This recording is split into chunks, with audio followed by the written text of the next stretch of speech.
Hello friend, আমি সোমা। আমার একটা মিনি ব্লগে সকলকে অনেক অনেক স্বাগত।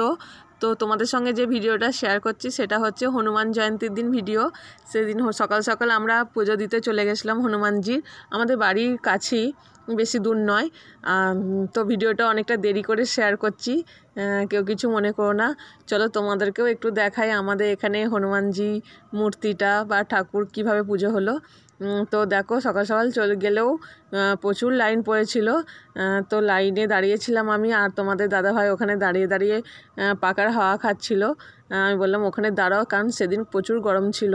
তাই আমি বললাম তুমি ওখানে দাঁড়াও, আমি লাইনে দাঁড়াচ্ছি। তো ওখানে দাঁড়িয়েছিল। আর আমাদের প্রভু হনুমানজিকে কী সুন্দর সাজিয়েছে দেখেছো।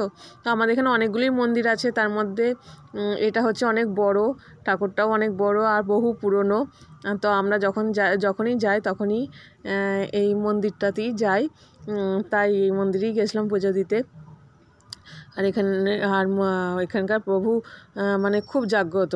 তো দেখছো আমি লাইনে দাঁড়িয়ে আছি, অনেকটা দাঁড়ানোর পর তবে পুজো দিতে পেরেছি। তো আমার এখানে পুজো দেওয়া হয়ে গেছে। তারপর এখানে ধূপবাতি দেখাচ্ছিলাম ঠাকুরকে। আর তোমাদের দাদাভাই কখন ভিডিও করেছে আমি জানি না, তো দেখলাম ভিডিও করেছে। তো ভালোই করেছে, তোমাদের সঙ্গে একটু শেয়ার করতে পারলাম।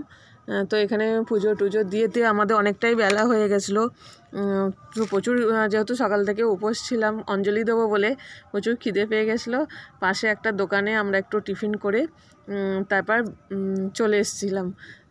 তো কেমন লাগলো তোমাদের আমাদের এখানকার হনুমানজি বা আমার হনুমানজিকে পুজো কেমন লাগলো জানিও। ভালো লাগলে একটা লাইক, কমেন্ট আর শেয়ার করো।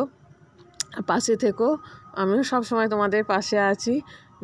আর সকলকে অনেক অনেক ধন্যবাদ আমাকে এতটা ভালোবাসা দেওয়ার জন্য। তো চলো পরে একটা অন্য ব্লগে দেখা হচ্ছে।